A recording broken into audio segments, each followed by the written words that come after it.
Coming up next on Newswatch. Athens City Council is ready to spend thousands of dollars to renovate the Armory. Today's presidential primaries give some candidates another leg up before next Tuesday's Ohio primary. And in sports, Ohio women's basketball knows its quarterfinal opponent in the MAC tournament. Find out who it is when Newswatch starts right now. Broadcasting live from WOUB TV in Athens, this is Newswatch. The Armory on Court Street in Athens is a recognizable landmark, but even with its prime location and size, it has been used only for storage for the past 19 years. Good evening, I'm Mackenzie Pyatt. The condition of Armory has been debated for years. The city wants to open it to the public. The next step in the restoration process is getting the historical building cleaned up to make it safe.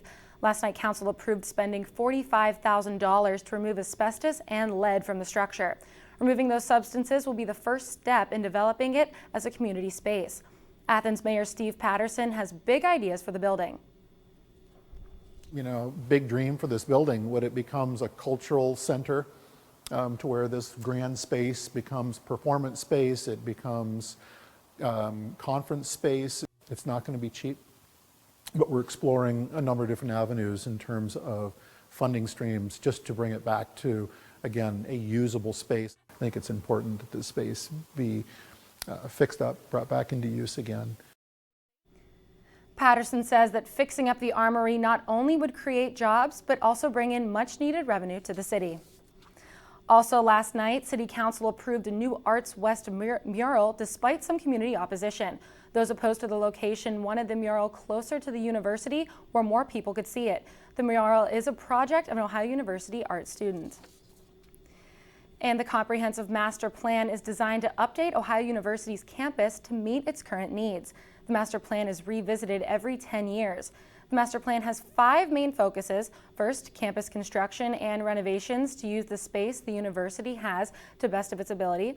Second is to balance student housing across campus. Third, the plan will create new greens like Ridges Green and Union Street Green. And fourth, they hope to improve campus transportation with walking paths, bike paths, and parking lots. And fifth, they want to make the campus more user-friendly with new signage and a visitor center. The Board of Trustees will vote on the plan at this Friday's meeting.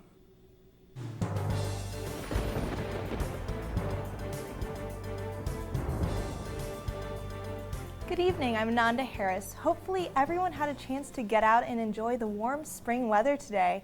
Still in Athens, it is 71 degrees right now, one of the warmest evenings we've seen in quite a while.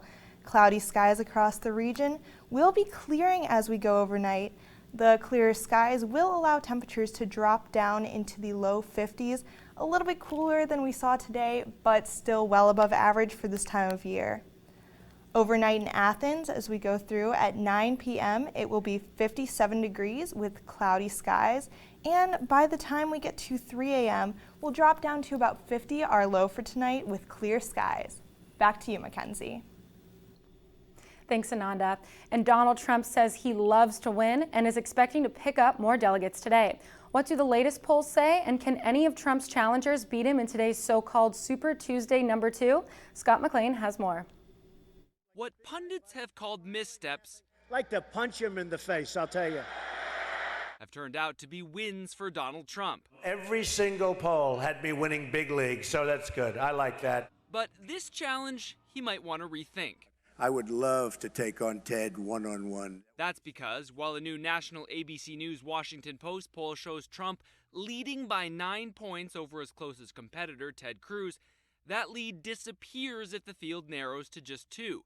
Cruz would easily trounce Trump one-on-one, 54 to 41%, according to the poll, as would Marco Rubio, 51 to 45%. Those numbers released ahead of full Republican contests today, where Donald Trump is expecting more wins. I think he's likely to get a boost today, both in Michigan and in Mississippi. It's going to be hard to stop. Hawaii, Idaho, and Mississippi all vote Tuesday, but the biggest delegate prize is Michigan, where Ohio Governor John Kasich hopes to gain momentum ahead of the primary in his state next week. Florida also votes on March 15th, and polls show Senator Marco Rubio trails Trump in his home state. But Rubio just got some high-profile help. I'm calling on behalf of Marco Rubio for president. Former Republican nominee Mitt Romney voicing an anti-Trump robocall going out to Florida voters. The support coming as some Rubio advisors tell him to drop out early, a claim Rubio is publicly refuting. In Washington, I'm Scott McLean. And on the Democratic side of the election, a new poll out shows Hillary Clinton is the Democratic frontrunner. A new NBC News Wall Street Journal national poll shows Clinton topping rival Bernie Sanders in the Democratic presidential race. Clinton has the support of 53% of likely Democratic primary voters. Sanders has 44%. Age is a defining line between the two candidates, with 65% of those aged 50 and older siding with Clinton. Clinton also has a big lead among minorities and women in the poll. And we are 1 week away from Ohio's primary, and today I went out and asked Ohio University students if they plan to vote. There were a variety of responses, and some students plan to vote in the primary, while others chose not to register. For the Ohio primary, I think it's important to vote because a lot of people say that they don't think voting is important because their vote won't matter, but it actually does because so many people do say that. I don't think I registered in time too, and I'm just too busy to keep up with everything that's going on, but I feel like I'll be able to in the general election get a more understanding about all the candidates and what they have to say. And former House Representative Gabrielle Giffords is endorsing Ted Strickland in his race for the U.S. Senate. Giffords, along with her husband, retired NASA astronaut Mark Kelly, announced the endorsement earlier this morning. The anti-gun violence advocates say Strickland is the best candidate to stand up to powerful gun lobby with protecting law-abiding gun owners' rights. And ex-Massey Energy CEO Don Blankenship does not want to pay $28 million in restitution to a coal company. Blankenship was convicted in December because of violated mine safety standards. He is now being told to pay Alpha Natural Resources for legal fees, investigative expenses, and fines. The Upper Big Branch mine exploded in April 2010, killing 29 men. And authorities in Southwest Ohio have seized belongings from the home of a 14-year-old student charged in Middleton's school cafeteria shooting. Among the items taken were a smartphone, iPad, MacBook, computer tablet, 3 pocket knives, and a BB gun. James Austin Hancock is being held in Butler County Juvenile Detention on charges including attempted murder for the shooting, which happened last week. And a new survey shows schools that administer state tests online have poorer results than those who administer tests on paper. That's according to a survey by an administrator at Amherst Schools in Northern Ohio. The survey determined districts that tested online received an F grades on a key state report card more than 9 times as often as those that used paper and pencil. The Department of Education disputes the notion that different test formats lead to different results. And do you need some Florida sun? Allegiant Air will begin flying to Jacksonville this May from Columbus Rickenbacker Airport. Jacksonville is Allegiant Air's 8th destination and it's 5th in Florida. Tickets are starting at $47 one way, and flights will be scheduled for Wednesdays and Saturdays throughout mid-August. And in the case that put one sportscaster on the stand for emotional testimony, 2 parties are going to have to pay up. And Michelle Obama welcomed some young ladies to the White House today to celebrate International Women's Day. These stories and more when Newswatch returns.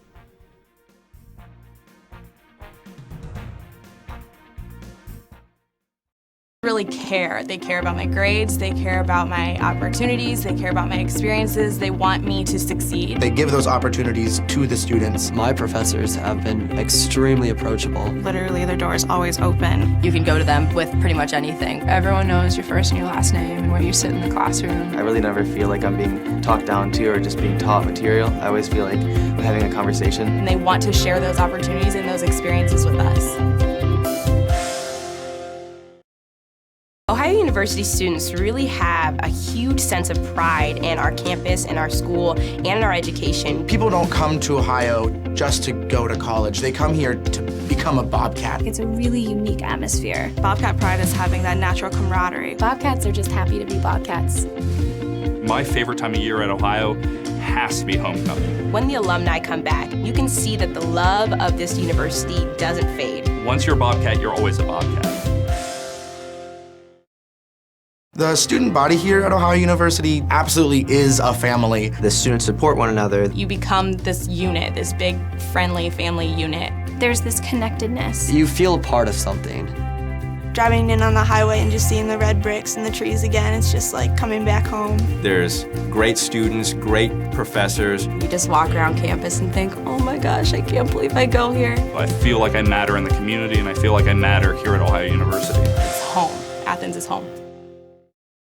My professors really care. They care about my grades, they care about my opportunities, they care about my experiences, they want me to succeed. They give those opportunities to the students. My professors have been extremely approachable. Literally, their door is always open. You can go to them with pretty much anything. Everyone knows your first and your last name and where you sit in the classroom. I really never feel like I'm being talked down to or just being taught material. I always feel like we're having a conversation. And they want to share those opportunities and those experiences with us.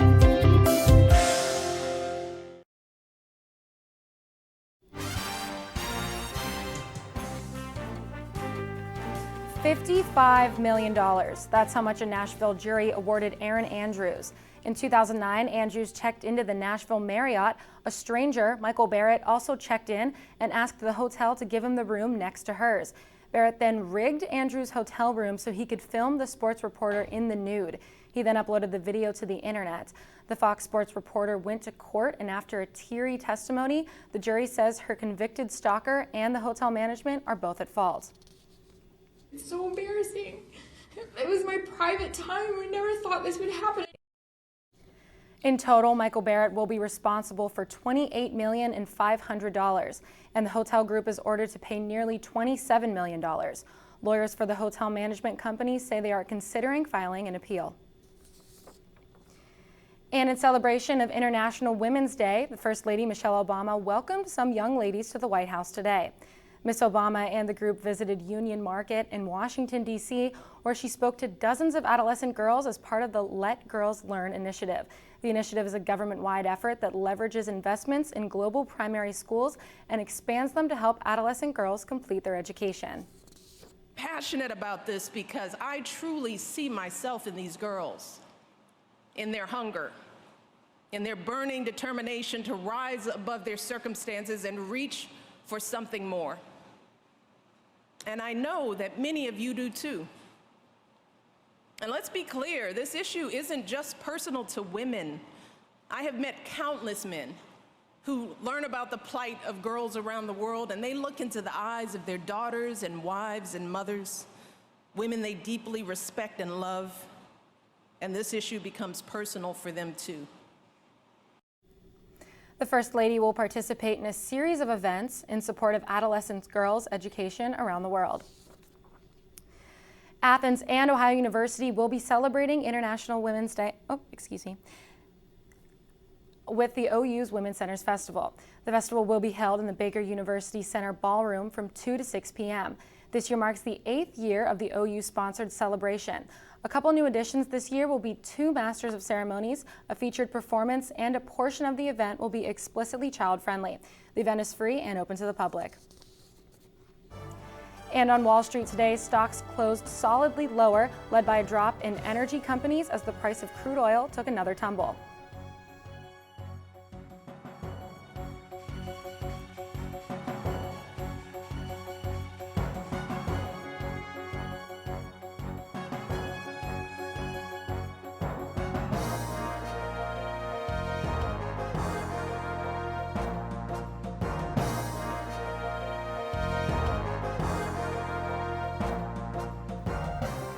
And learn how you can experience the world without even leaving Ohio University's campus. That story is still ahead. Temperatures today were well above normal, but will this spring weather stick around? Plus, are we up for a rainy weekend? That plus your extended forecast coming up on Newswatch.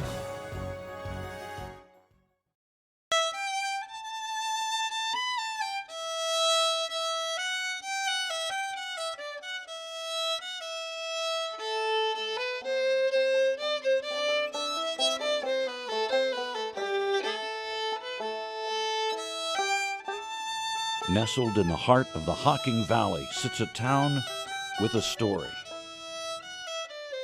A story carved from mountains of coal, mixed with a little clay and sprinkled with a dash of culture.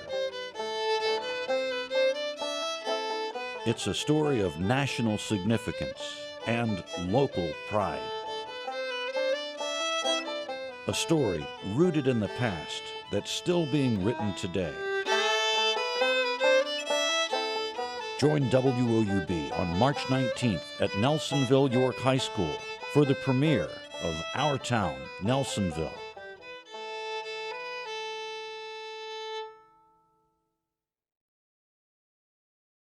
The student body here at Ohio University absolutely is a family. The students support one another. You become this unit, this big, friendly family unit. There's this connectedness. You feel a part of something. Driving in on the highway and just seeing the red bricks and the trees again, it's just like coming back home. There's great students, great professors. You just walk around campus and think, oh my gosh, I can't believe I go here. I feel like I matter in the community, and I feel like I matter here at Ohio University. It's home. Athens is home. My professors really care. They care about my grades, they care about my opportunities, they care about my experiences, they want me to succeed. They give those opportunities to the students. My professors have been extremely approachable. Literally, their door is always open. You can go to them with pretty much anything. Everyone knows your first and your last name and where you sit in the classroom. I really never feel like I'm being talked down to or just being taught material. I always feel like I'm having a conversation. And they want to share those opportunities and those experiences with us.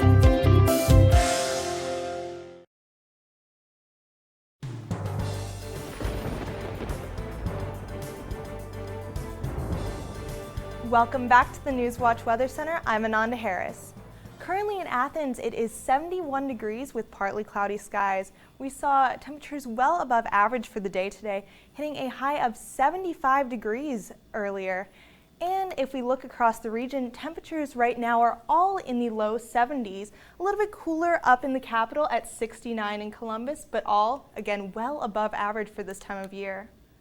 Looking at our almanac, we can see the average for today would have been 51, so we are over 20 degrees above normal. Our low this morning was a little bit closer at 36 degrees, the normal low for this time, 30 degrees. And though temperatures were very warm, we did not quite reach our record high of 81 degrees set in 2000. Looking over at our PRECIPCAST, we can see off the coast, our high pressure system down here is what has been giving us the nice warm and sunny weather, bringing warm air up from the south. And unfortunately for Texas, they haven't had the nice spring weather we've had. They've had more storms with a low pressure system bringing some tornadoes and severe thunderstorms across the eastern part of the state. And if we look through tonight, we will see that low pressure system start to move up toward the Ohio Valley, but we will not be seeing any of that severe weather. And by tomorrow, we'll see the rain move into the western part of the state. But that rain shouldn't start to hit us until about Thursday, when we will see that cold front and low pressure system bring a drop in temperature as well as some precipitation. And overnight, the lows for tonight are going to be all in the low 50s across the region with partly cloudy skies, which should start to clear up, which is what's giving us that 20-degree drop in temperature from earlier today. And for the low tonight in Athens, 50 degrees again, so a little bit chilly, but still much warmer for this time of year than normal. And our overnight vertical, we see that right now it is 70 degrees about, but we will get down to 57 by 9 p.m., so cooling very quickly, 50 degrees by 3 a.m. And over at the bus stop tomorrow morning, 53 degrees, so a little bit chilly. Bundle up your kids maybe with a light jacket, but still pretty nice for this time of year. And tomorrow as we go through the day, temperatures will warm up fairly quickly, getting to 73 degrees by 3 p.m. And the high for tomorrow, 75 degrees, mostly sunny skies, no chance for rain tomorrow. But if we look at our temperatures across the region and at our precipitation, we will see dry conditions all over.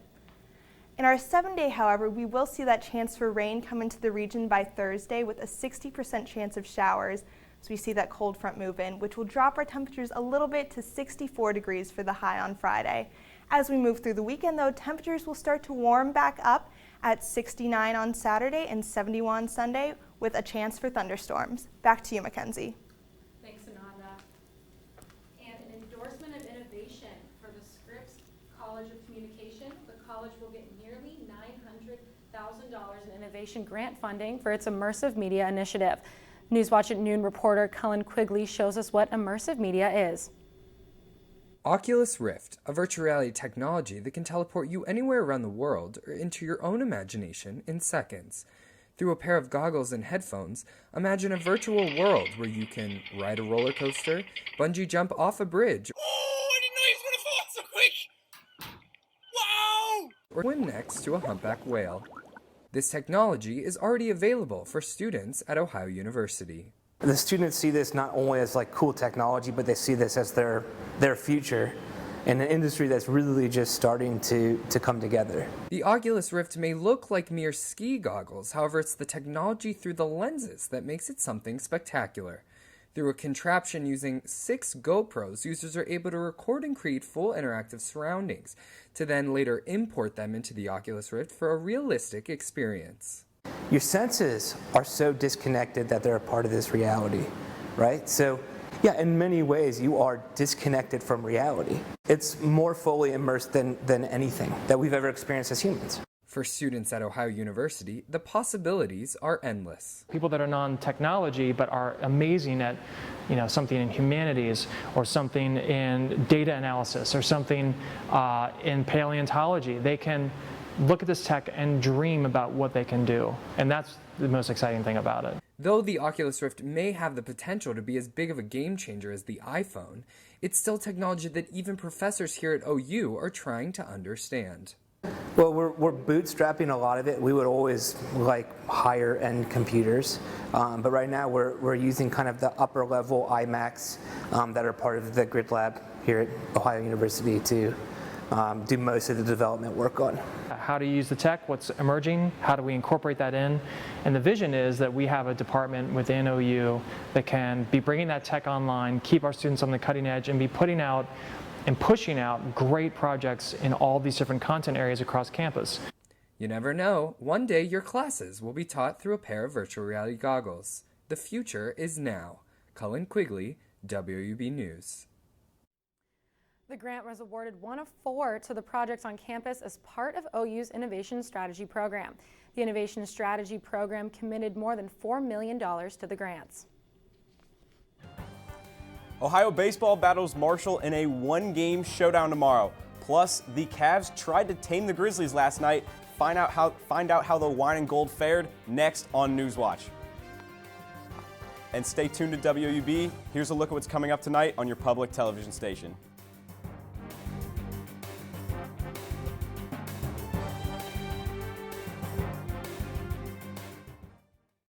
Student body here at Ohio University absolutely is a family. The students support one another. You become this unit, this big, friendly family unit. There's this connectedness. You feel a part of something.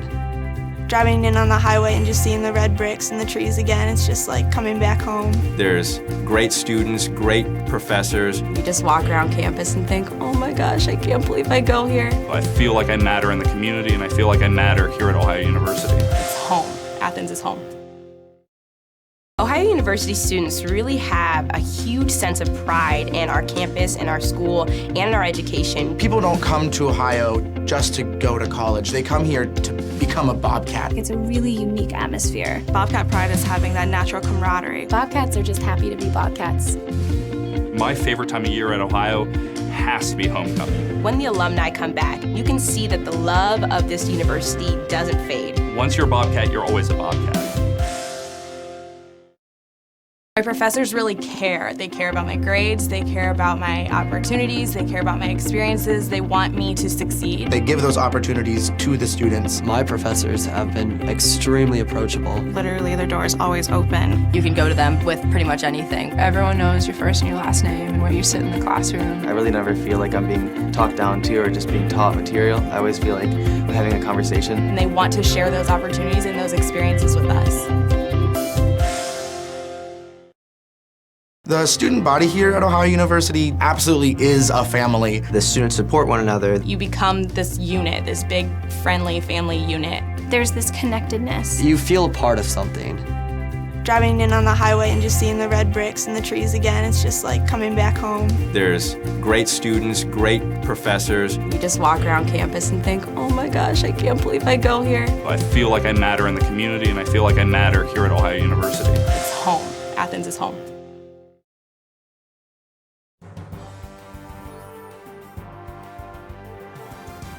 Welcome back. I'm Carter Eckel. Bob's Ballers know who their opponent is in the first round of the Mid-American Conference Tournament. The only downside is it's the same team that has beaten them twice already this season.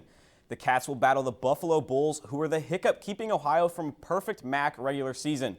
The Bulls stampeded Bowling Green 60-44 Tuesday afternoon, locking up the 1-8 matchup in the quarterfinals.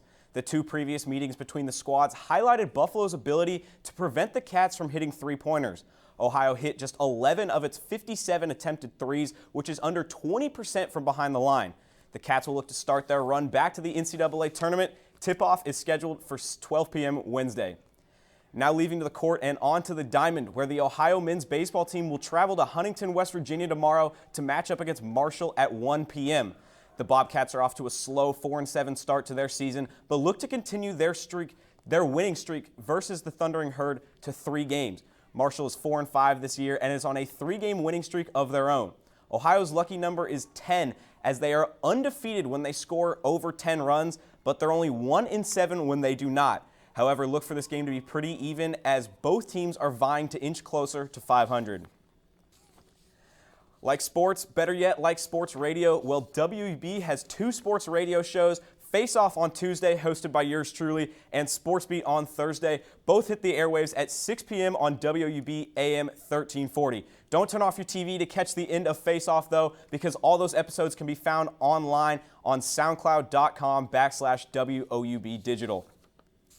Spring is finally here, and for the Cleveland Indians, that meant starting off spring training 0-4 with 2 ties. However, Danny Salazar was on the mound yesterday as they defeated the Los Angeles Dodgers 8-5. Salazar looked much better yesterday, pitching 3 scoreless innings with 2 strikeouts compared to his 3 runs allowed in 2 innings against the Reds last Thursday.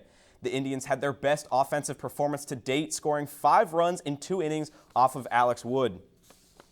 Heading over to the Q, where the Cleveland Cavaliers fell to the Memphis Grizzlies last night 106-103. Coach Lou was nervous about his team's focus going into this game, and it showed.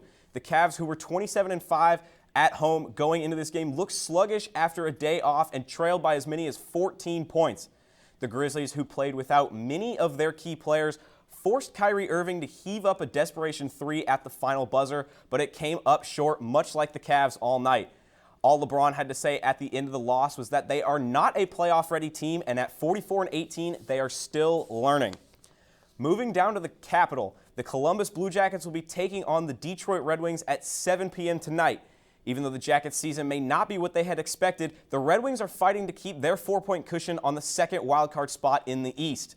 Detroit is coming off of a 2-game losing streak, and Columbus would love to make that streak 3. The last time these two teams played, it was a shootout, literally. Ryan Sheehan lifted Detroit over Columbus after notching the final shootout goal.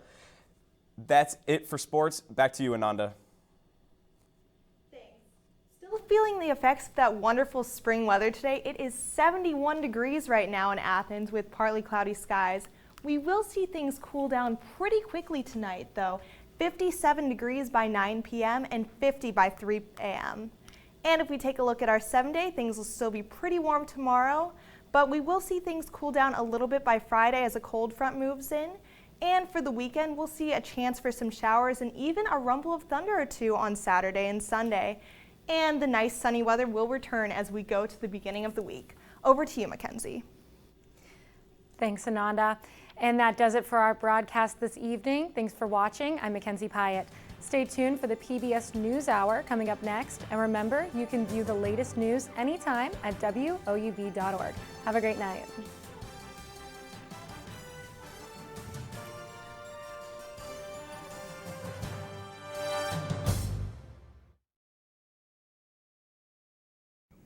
What's happening, TVC basketball fans? My name is Sean Neidig, the host of Hardwood Heroes. Hardwood Heroes is a weekly half-hour show that airs on WOUB at 11 Sunday night and again at 6 on Monday. We provide you with the best Southeastern Ohio high school basketball coverage in the area, both on our show and on the web. Our reporters are at over 20 games every week to recap, so there is no way you can miss us. So tune in to Hardwood Heroes on Sunday night. And until then, I'm your host, Sean Neidig, reminding you to be heroic.